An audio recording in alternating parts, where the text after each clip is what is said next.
আমরা একটু student visa related একটু জানতে চাই যে আমাদের যেহেতু বাংলাদেশ থেকে অনেকেই পড়তে আসেন এখানে, এবং তাদের ক্ষেত্রে আমরা একটু গণমাধ্যমে আমরা বিভিন্ন দেশের নাগরিকদের, স্টুডেন্টদের তাদের একটু বের করে দেয়া কিংবা অ্যারেস্ট করার খবর আমরা পাচ্ছি।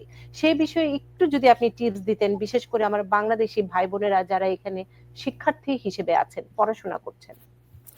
স্টুডেন্টদেরকে বলবো যেই তথ্যগুলো আপনারা পাচ্ছেন সোশ্যাল মিডিয়া বা নিউজ মিডিয়াতে সবকিছু সত্য, কারণ অনেককেই এখন বের করে দেওয়া হচ্ছে মাইনর ক্রাইমের কারণে, এমনকি ট্রাফিক টিকেটের জন্য।